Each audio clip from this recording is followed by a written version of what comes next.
is January 26th, 2001. We're at the home of Andrew and Margaret Cherven and Edward Cherven, and to do a family history of the Chervens. Also, their sister Frances Cherven Dis is with us, and Margaret's in the background. So first I'd like you to make a statement that the tape will belong to the Historical Society. I'm Andy, and this tape will belong to the Historical Society along with all its contents. Thank you. You're welcome. Okay. Let's get started with whoever came to Roscommon first. I assume it was your parents or your grandparents? My parents. Your parents. Okay, tell us about that. Well, they came from Chicago in 1910, and at that time they had one child, Frank, and they had bought 40 acres in Beaver Creek Township, which was supposed to be real good farming country. And when they got here, they found out very quickly that it was all jack pine and yellow sand. But they had no money to return back to Chicago, so they stuck it out. Did they ever say if they had seen it? They had Bought it purchased sight bought it unseen, along with a whole bunch of other Yeah. people, and they all settled in this area of Beaver Creek Township. Did they know some of them in Chicago? I don't think so. And one of the neighbors was the Soap Sox, Steve Oh. Soap Sox parents, and they lived kitty corner across the road from where we were. Mm-hmm. Did they try to farm? Oh yeah, Yeah. yeah. Eked out a living somehow. I don't know how. But, and they had how many kids here? Well, let's see. There was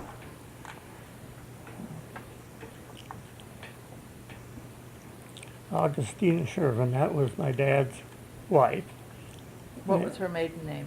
Her maiden name was Glusak, Glusak, and her brother was already over in this country when they immigrated. Oh, okay, let's go back to when they immigrated then. Did they immigrate directly to Chicago? Yeah, they landed at Ellis Island, and then they went to Chicago. I think they had relatives there, didn't they?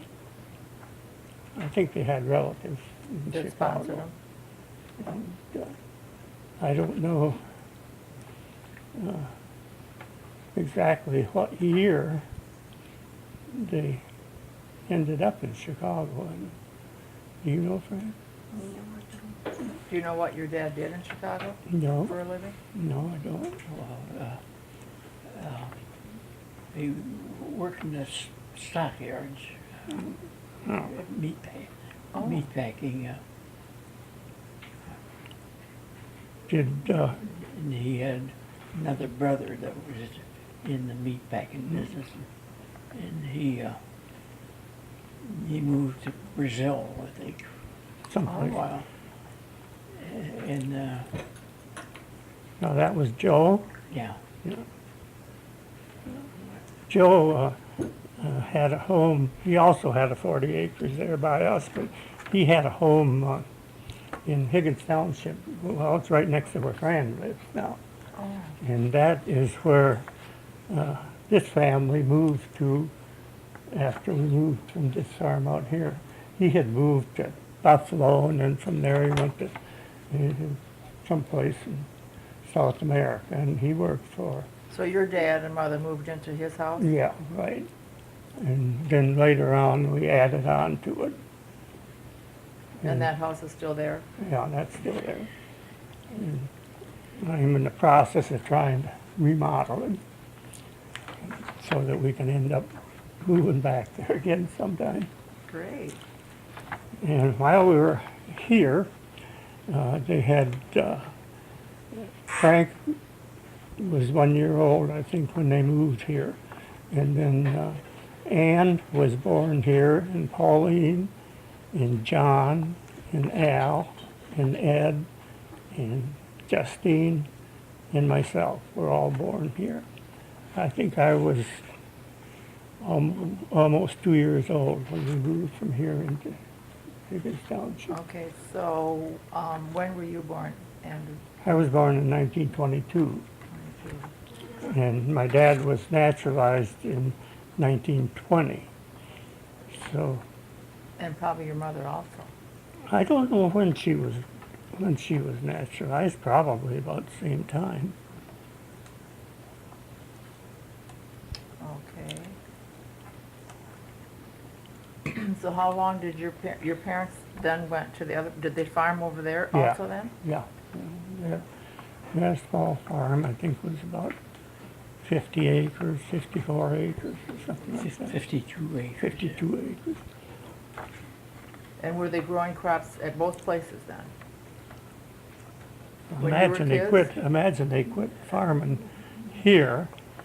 My dad used to come down here and plant corn and stuff over here. On this property where I live now.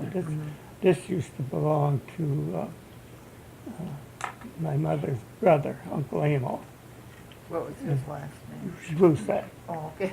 And There's then- that already.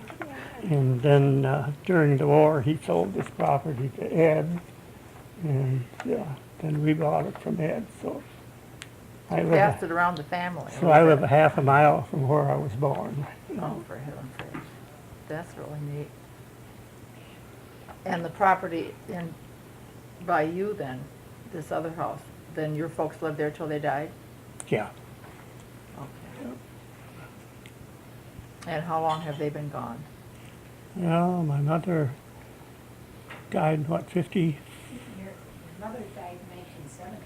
1970, and my dad died May of in 1970.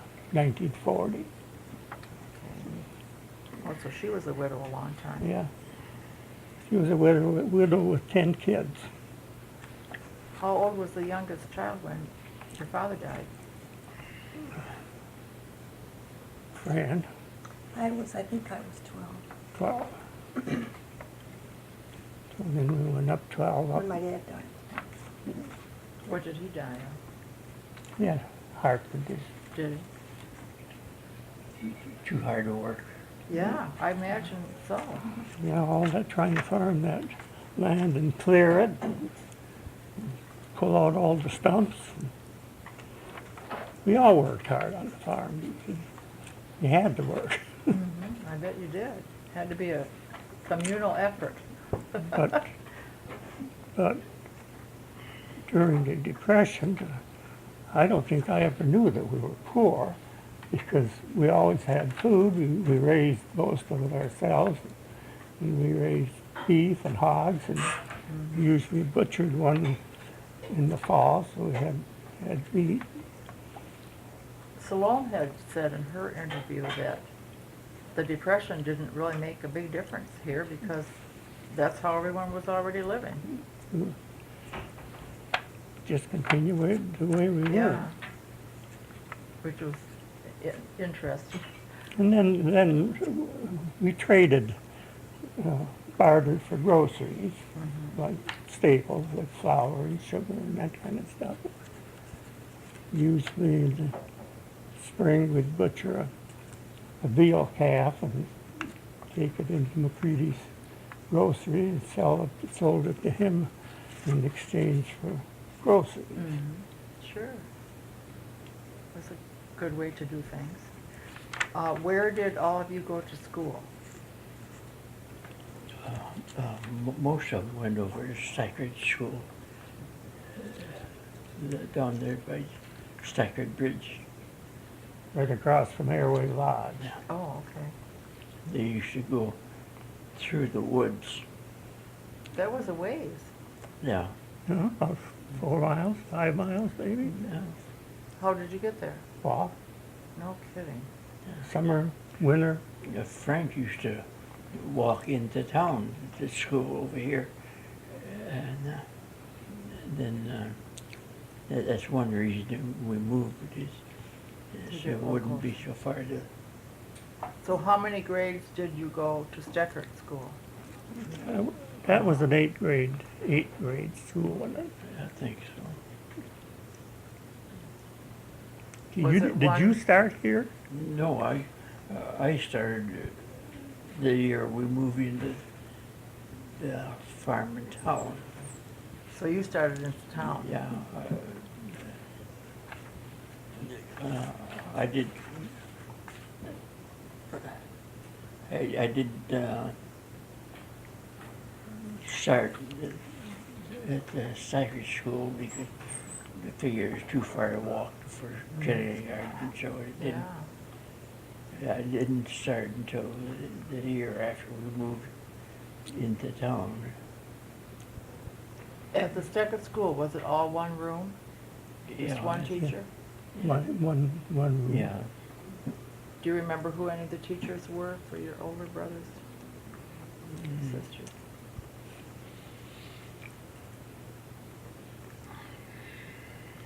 I don't because I was too young. You were- yeah, you were too young. I don't know, but I suppose that Mrs. Cassenholt or some, because they lived right there by the rivers. And Who were some of the other families of children that went to that school? Soap Sox and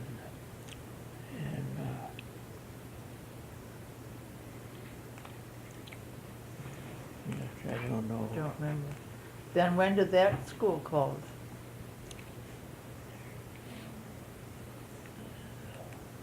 Probably when they consolidated, do you think? Yeah, when, So I don't know when that closed. When you started in town, yeah, then how many grades were in one classroom for you? Well, that would have been when, like 1932 or so, 33? no, Oh no, 22 or 23, yeah, 23. yeah, I was born in 1918, and I didn't start school till I was about 7 years old, Okay, so 1925 maybe? and You were two years old when we moved over to there, and that would have been 1924. no, Mhm. Oh, no, you were two in 1920. 1920. I was two when we moved. Well, what do you remember about when you first went to school? well, I was all screwed up. I didn't know where I was, and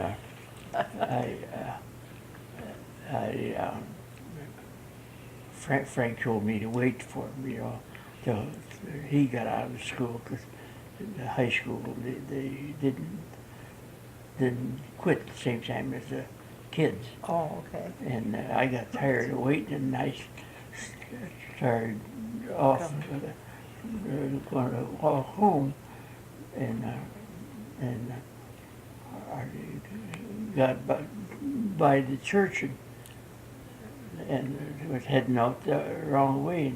And Seal Henry stopped me and told me I was going the wrong way. Uh-huh. Did you believe her?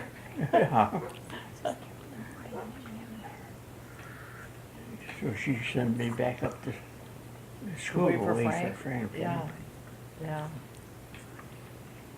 Do you remember your first teachers?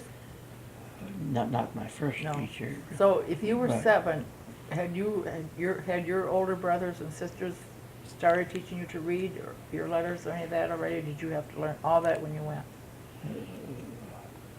Had to even learn English. And Well, what language do your folks speak at home? They spoke Slovak. Oh, okay. And, I didn't get what country they immigrated from, I guess. well, my dad, according to naturalization papers, came from Austria-Hungary. I always thought it was Poland, but it says here Austria-Hungary. And my mother, she came from what's now Poland, and I don't know if it was Poland at that time because those boundaries changed Yeah. a lot. overnight. But I Was had- Sherburne the original name, do you think? Yeah. Yeah, they didn't shorten it from No. something else. All Well, right. let's get back did you like school? When you finally got to go? Well, it was something to do, yeah. After you got accustomed to it, I like it. Like, you graduated, May Murphy, no, not May Murphy,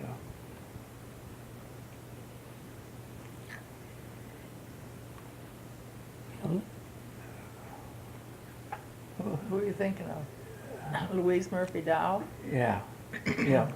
Well, I remember she was a teacher, that when we, went across the street to the Masonic building. I know Mrs. Murphy was the Was your teacher. teacher then? That was after they moved the school across the street from where it And, was.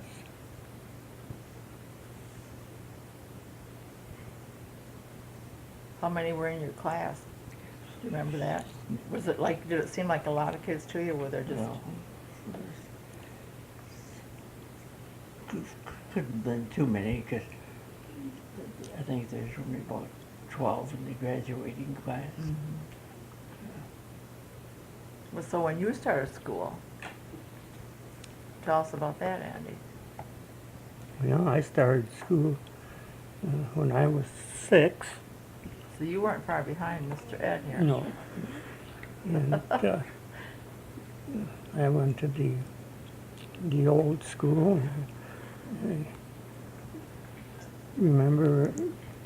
I don't remember how many kids were in the kindergarten, but a little farther up the way, we had 3 classes in our room. And altogether, there was probably 25 kids in the 3 classes. Do you remember any of your teachers? Yeah, one of them was Mrs. Fowler, and she was a mean old gal. And at noon hours, she'd send the kids down by the creek to cut some switches, and if the kids behaved, they got the switching. And another one was Mrs. Lamphere. Yeah, Mrs. Lamphere was my first teacher, I think. Let's see. okay. And after that, why, Leo Walls, his wife, I think her name was Lamb at the time, Oh. and she taught about 2nd grade or something.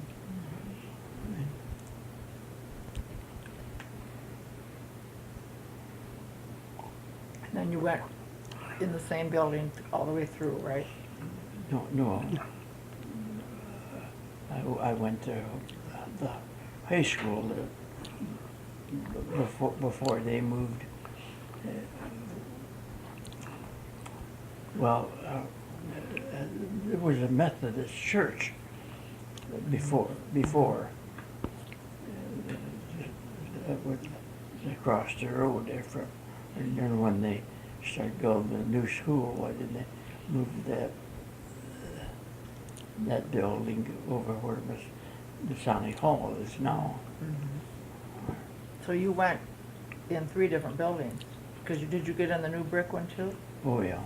So you went in the old white one that became the Masonic Hall, and then you went in the church Well, went into while they were doing the, Went into the church which and was first, I and mean, then into the Masonic Hall. oh, okay. the Methodist church, and then, I don't know, what did they, tore the Methodist church down, or, I think it burned.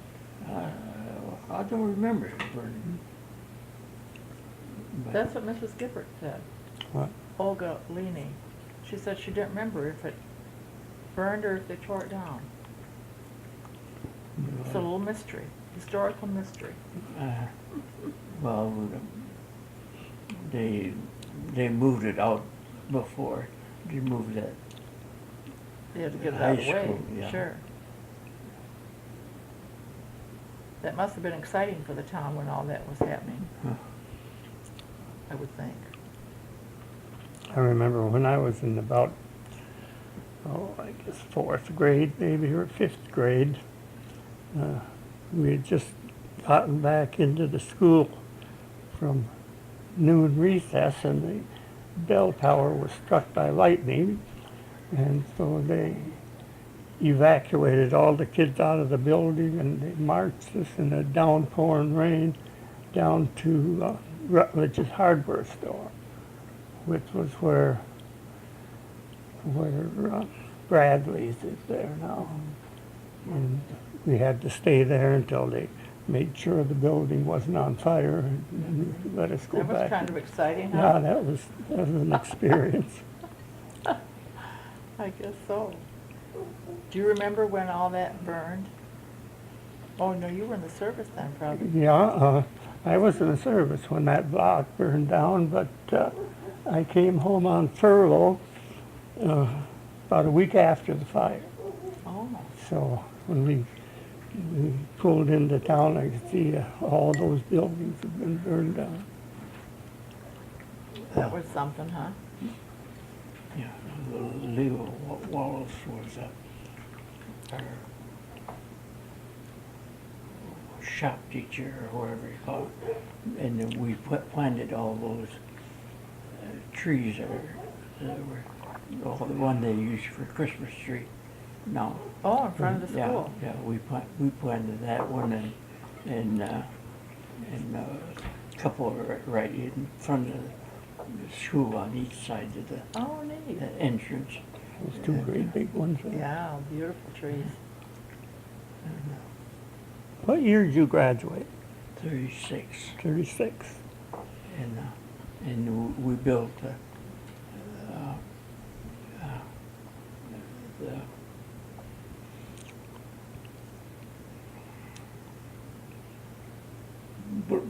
bleacher seats. Oh, The green monsters that were there. Uh-huh. They're still there, I think, in the craft center. Oh, I don't know. I think And we built those as a school Project? project, yeah. did you like that part of school? Oh, yeah. Your handy Yeah. hand? And Did all of your brothers and sisters graduate from high school? yeah. Well, that was something in those days. I graduated in 1940. Then did you go to college before you went in the service? No, I spent 2 years plus in the service, and then the fall after I was discharged, I started on the Ferris. Oh, Al went to business school in Traverse City for a couple, 3 years, I think. right out of high school? Yeah. Okay. I remember Paul Lippert was down in the same class with him. At Traverse City? Traverse City, yeah. Well, tell us about all of you going in the service together. How all that happened. Well, I was at the first one. I enlisted just before Pearl Harbor. And, of course, I was working at the bank at the time. And Here at the Roscommon Yeah. State Bank? Yeah. You were still living at home, I assume. yeah, so I enlisted, and they told me they called me when I could, when I was ready to go.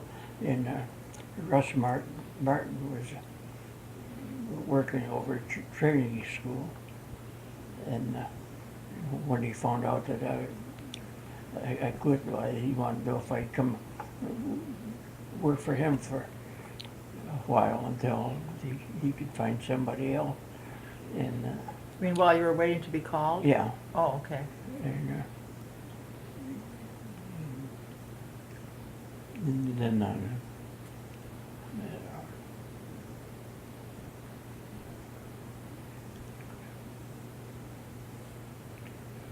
then I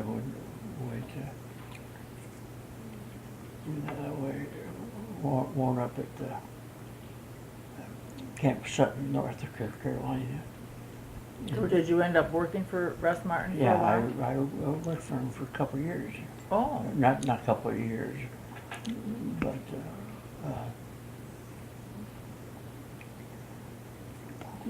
quite a what were you doing out there? chore boy. I was peel potatoes and wait At the training school. Oh, okay. wait tables and stuff. Uh-huh. And then I went to Camp Sutton, North Carolina, and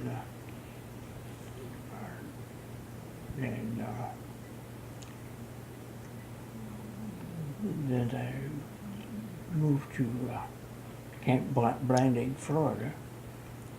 And then from there I went to Fort Sill, Oklahoma.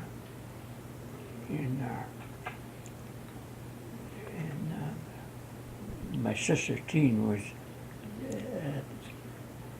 her husband was at Shepherd's Field, and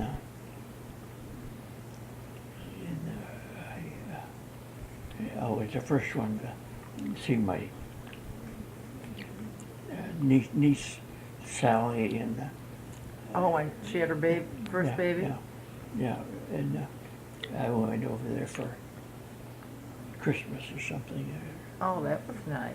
And, Bet she was glad to see you. yeah, and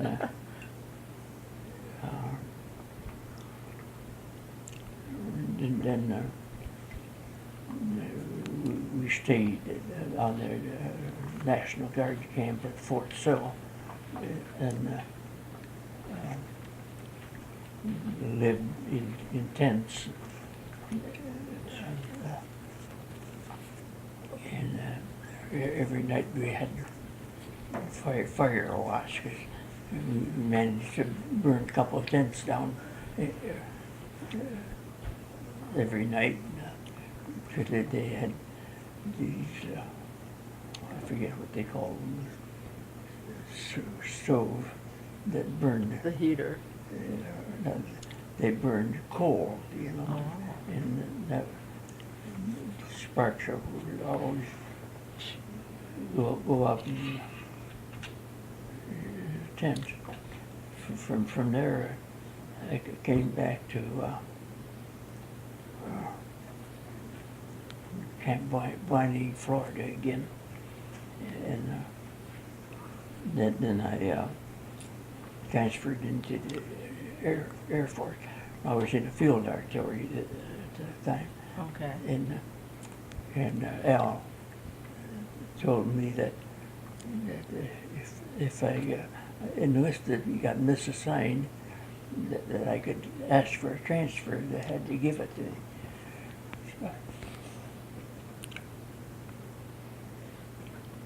So I followed up on that, and after I got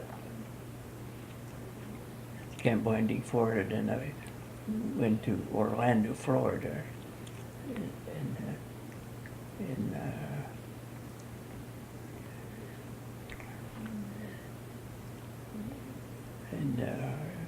we used to go out on maneuvers and stuff.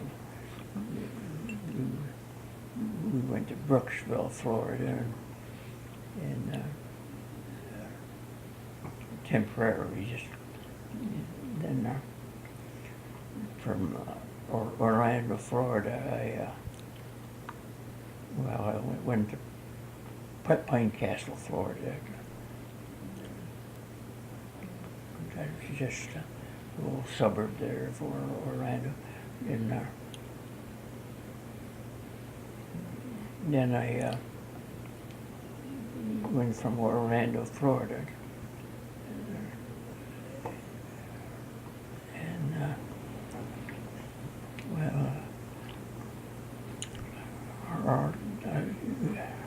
I moved around a little bit more. I came home on furlough, and then I took the Appalachian Trail. It hitchhiked back to Florida, and when I got there, why, they told me I was AWOL, and they shipped me out to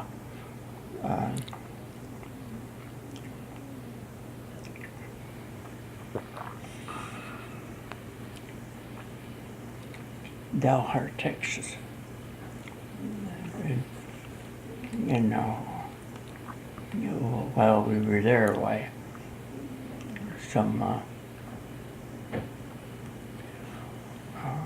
medic from one of the outfits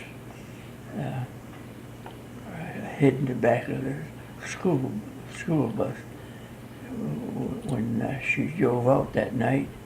And then he tried to rape her and stuff, and we had to stand in our overcoats and stuff, and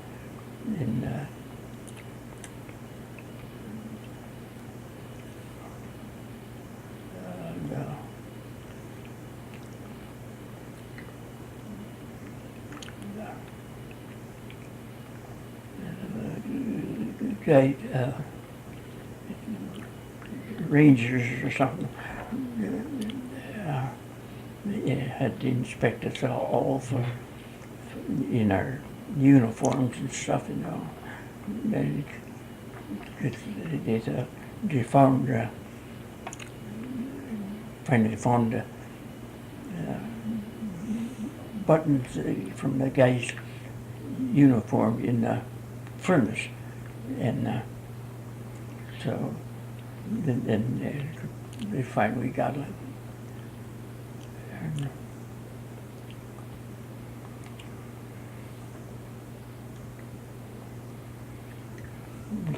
Then from Dalhart, Texas, went to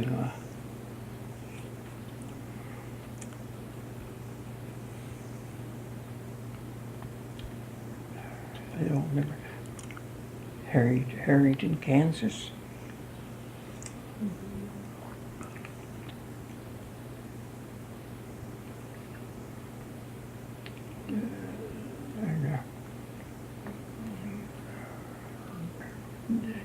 Then we went to Fairmont, Nebraska, and Getting a little colder. huh? Getting a little colder. Yeah, and then we started training in B-17s, and I was going to ask you, what was your job? at that time I was rated as the gunner, I think, but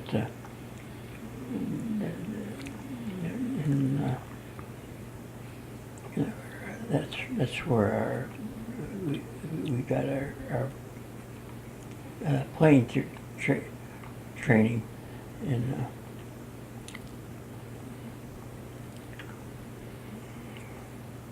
well, and that's where the crew started getting together. I mean,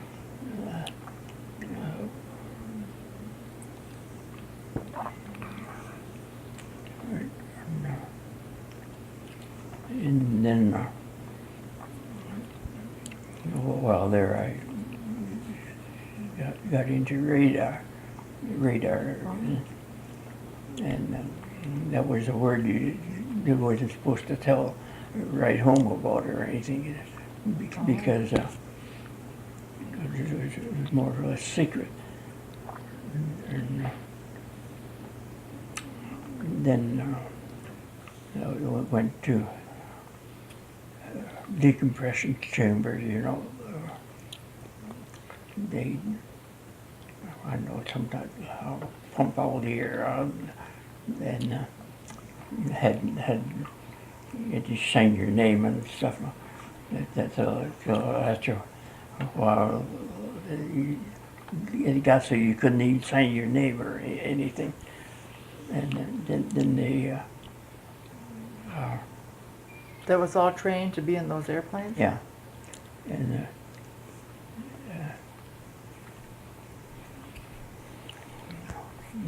anyway, that's where our crew started to get together, and then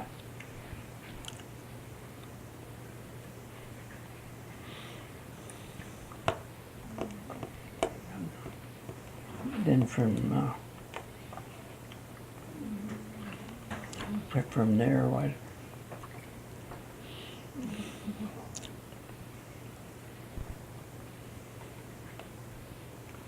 I don't remember.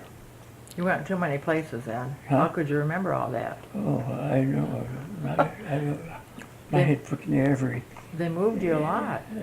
Put me.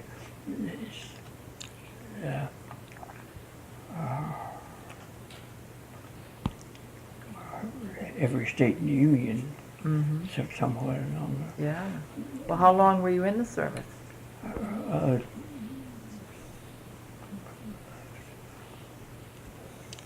don't know, 42 months or something. Oh, that's over 3 years. Yeah, and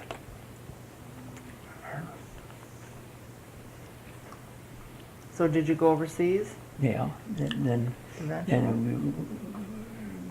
we got recruited all together, and then we went to Harrington, Kansas, and picked up a B-29 in from Harrington, Kansas. I remember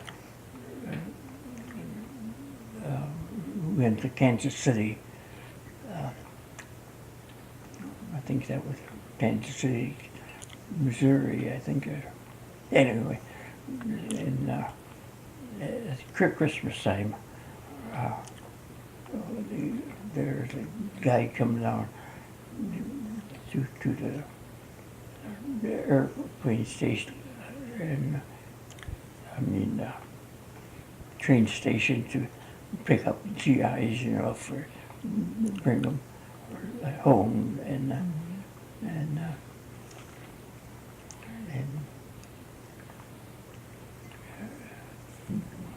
so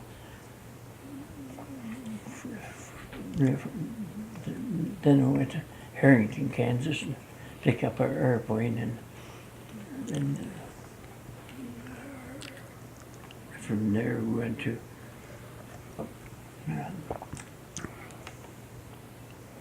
Mayfield, California, I think, and when we got there, they had to wait for the right kind of weather before we flew out, because California was kind of foggy and stuff, and once you took off, you didn't have any place to go back to, so we stayed there. I forget how long, and then we took off and flew into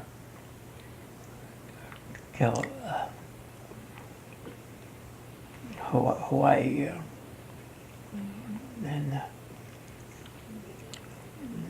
Rogersfield, Hawaii, and then stayed there a couple of days, I think, and then went on to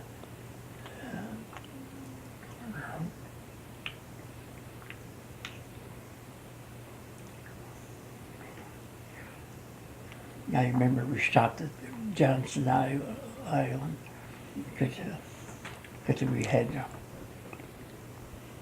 don't know, engine trouble or something. And while it was at Johnson Island, why, a radio operator got to fool around with his 45 and shot the end of his finger back off or something. He says, I didn't know it was loaded. And that's Nate Gosowski. Yes. And I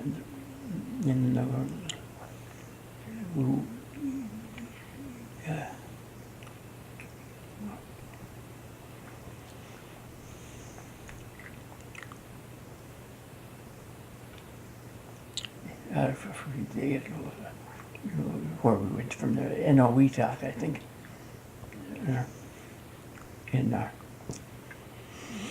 But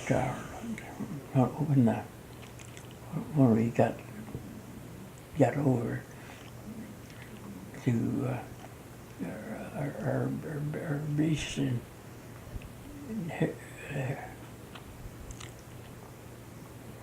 Tinian, Where? Tinian, Where's that? between Saipan and Guam, and Oh, okay, out in the, whatever you call that. Is that called the South Pacific? Yeah. yeah, Okay. and That's where you were heading for? yeah, and while they were there, when we got to Tinian from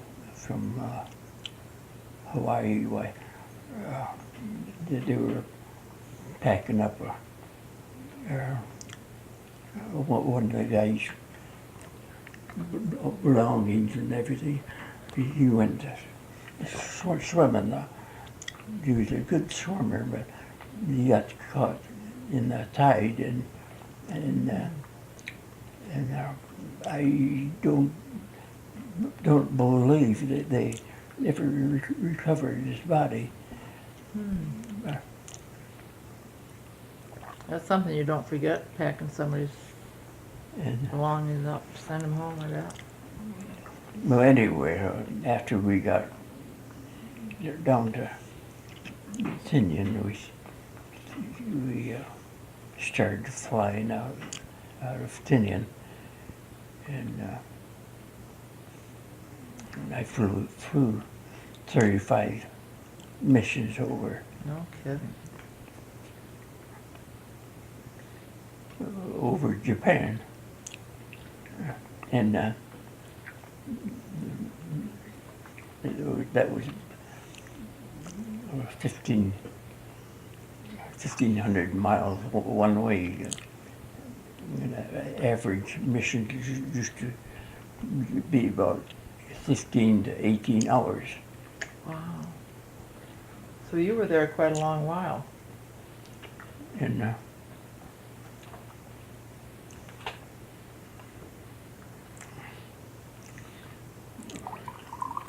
well, but Andy,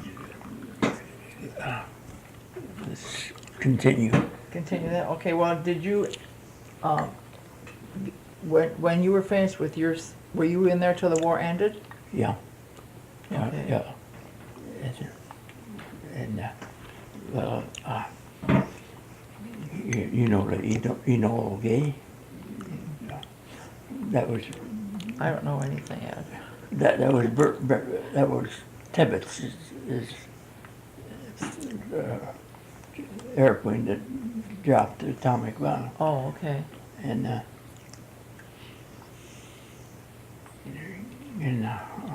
I was in the air at the time, but they sent a bunch of airplanes one way, and so that the Japs wouldn't know where they were going, and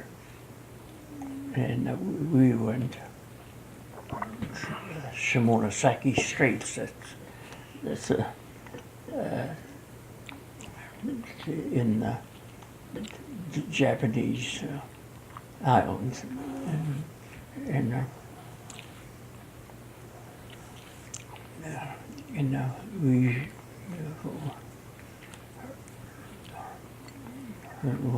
when we were going to go there, why we had to land at Iwo Jima, and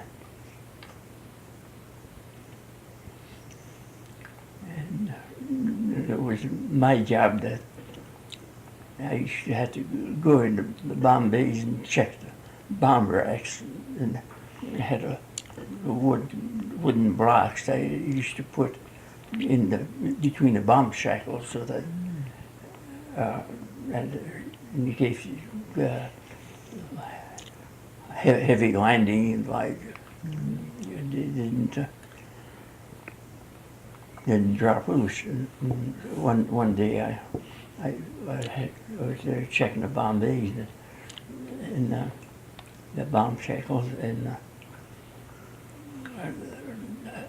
one of them was about ready to go, so I went back and called the pilot and told him that we had to drop it right there and drop it safe, so that because all the mines that we dropped, we had to account for. I mean, you know, and that Marianas Trench there between the islands was, I don't know, 30,000 feet deep or something. But the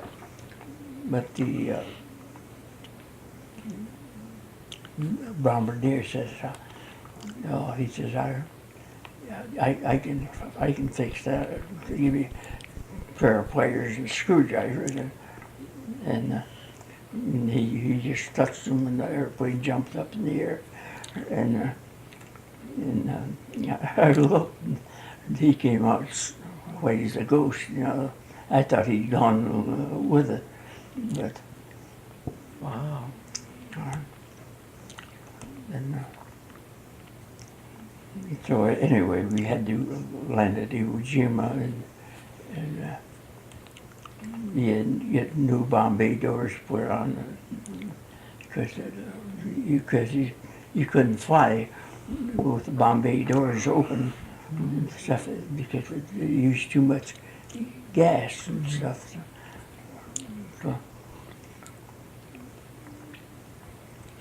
Of your 35 missions, then, was it always the same crew that you were with, yeah, pretty much? Yeah, I was going to say I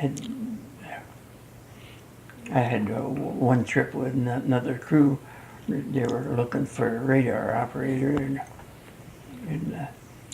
so I can't remember whose crew that was, but we got a part way and had to come back, and so I was glad we had to come back because I didn't like flying over Japan with a Oh, I imagine not. strange crew. So your crew, you were never hit? Oh yeah, You were hit lots? oh yeah. Gee. They just a minute, I'll get some more. Okay, we'll stop a minute. The good guy that wrote that book, yeah, he got shot down over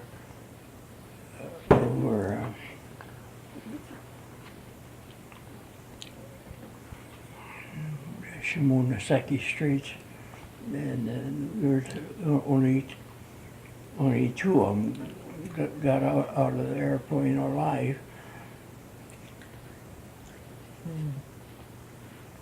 And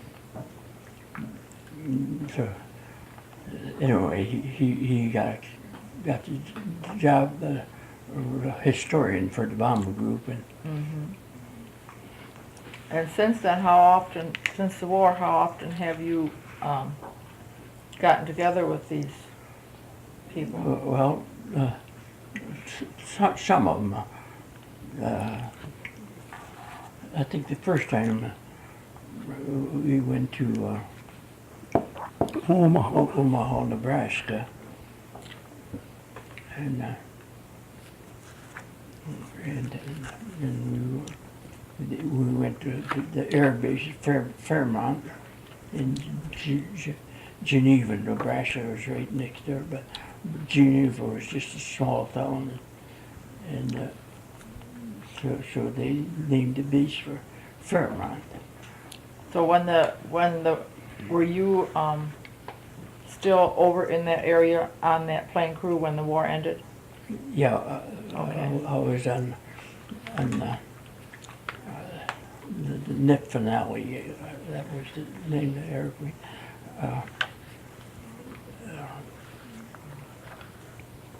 That's neat.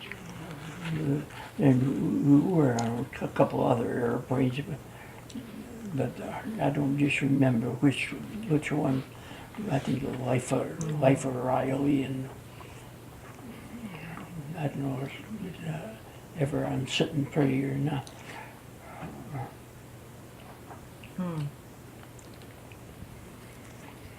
Well, that is very, very interesting. Uh, You had quite a career in the service. See, here you are.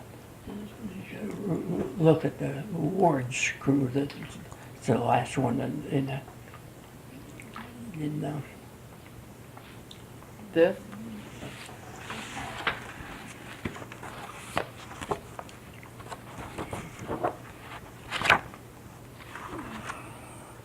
Yeah, yeah. No, it's okay. Here's the Life of Riley. but this was one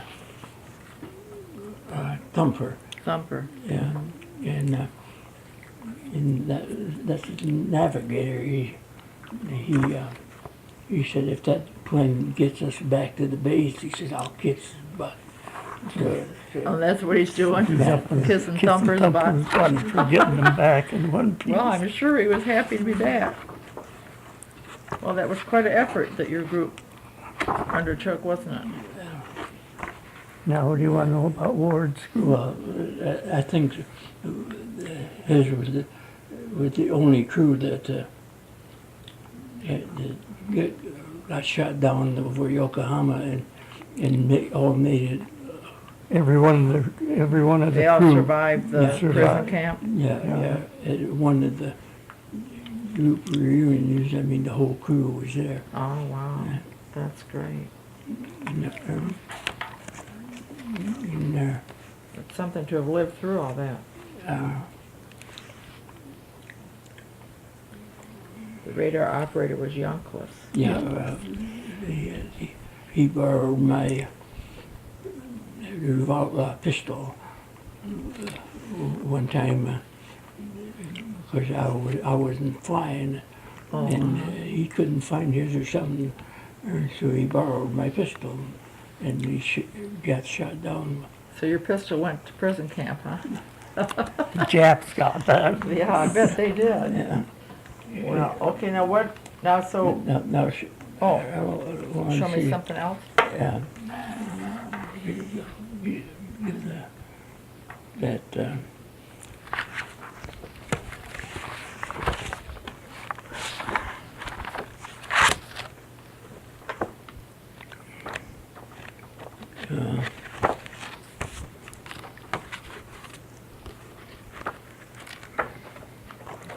What are you looking for?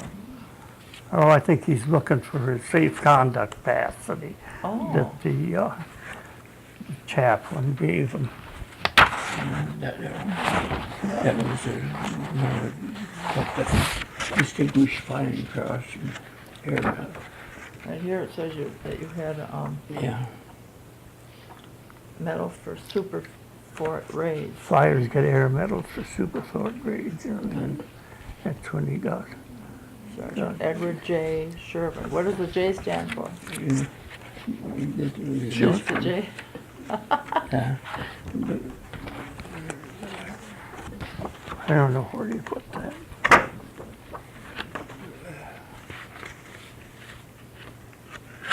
But anyway, on the 35th mission, the chaplain gave him a little note guaranteeing safe passage for the last Oh. mission, Well, that was a signed by the handy thing to chaplain. have. So we've got that somehow. Yeah, a good thing for a souvenir too, huh? Yeah. Well, what did you do when you came home from the service then? You came back to Roscommon when you were discharged? I went back to